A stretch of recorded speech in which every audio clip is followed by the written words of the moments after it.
Hello everybody and welcome to History Bite number 70, dated October the 7th, 2020. I'm Walter, your mobile historian and blue-collar scholar. This History Bite is entitled, Understanding Justice Clarence Thomas. I think it goes without saying that Justice Thomas is one of the most disliked and misunderstood members of the Supreme Court of the United States, especially among fellow African Americans.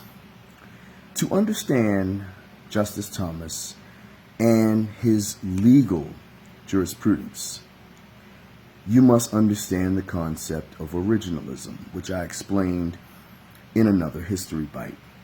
Originalism is a constitutional philosophy that adheres to the original intent of those who drafted its provisions, okay? That means originalists are always looking backwards. They are not looking in the present day, nor are they looking down the road when they interpret the U.S. Constitution. Originalism seeks to discern what the intent was of the authors who wrote each and every single provision of the Constitution. Okay? So, with that in mind, that's not going to likely produce many progressive and liberal decisions when it comes to interpreting the Constitution. Justice Thomas has always and has, been a very consistent voice defending this form of constitutional interpretation. He has always been an originalist. He has always adhered to this philosophy in spite of attacks from the left, okay, and the court itself certainly not subscribing to it as a whole, all right? He and arguably Justice Neil Gorsuch are the only two originalists on the Supreme Court of the United States. Now, being one of the very, in my opinion, privileged people who actually got to talk with Justice Thomas face to face, and in discussing many things, including his jurisprudence, I can honestly say that it opened my eyes a great deal with respect to the legitimacy of this form of constitutional interpretation. Justice Thomas defended originalism and has continued to defend originalism simply by saying that, it adheres to the intent, the true and honest intent of the framers, okay? And originalism obviously thus is not going to please everybody because certain things may not be what the framers intended. Obviously, if one is seeking to interpret the Constitution in a progressive or living document type format, then you are interpreting it to say what you want it to say rather than what it was intended to say. Now, I don't put all this out there to suggest that I agree with Justice Thomas on every single solitary detail of constitutional interpretation. In many cases, we certainly do not see eye to eye.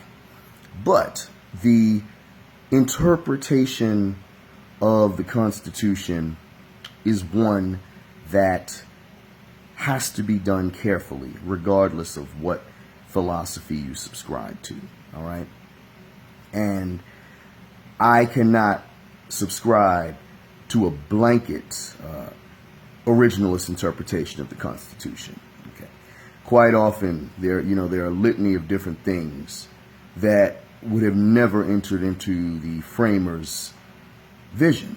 Okay, so we, in many regards, like I mentioned also in the other History Bites, cannot be rigid, in my humble opinion, and cannot stick to one unwavering type of constitutional interpretation. Originalism certainly has its place, okay? But it is not, in my opinion, the only philosophy, which should be applied, okay?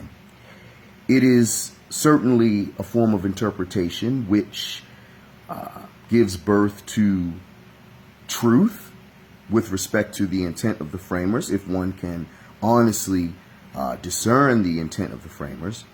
But if one cannot honestly discern the intent, then you have no choice but to take another course. And that's where originalism may fail. Okay. So, again, I say originalism has its merits and its purpose, but it cannot be used all the time. And I think it is just as dangerous to apply the living Constitution philosophy all the time, or the textualist philosophy all the time. Each form of interpretation has its purpose. And I think a well-rounded jurist should use all available methods. Okay. Just want to also add, with respect to Justice Thomas, that he is very, very friendly and open-minded individual, not the cold, impersonal type of jurist that he is often portrayed as by the left. Very approachable man. He requested to meet me, at his chambers at the U.S. Supreme Court so we could discuss law, politics, other things, my future ambitions. So, I say that to say that, I hope maybe I have cast a different perspective for you with respect to Justice Thomas. And, you won't view him in a negative light automatically, as the left would like you to do, but rather see him as an individual who truly and sincerely believes in the philosophy of originalism. A very down-to-earth, open-minded guy who knows how to separate personal views from judicial philosophy. All right?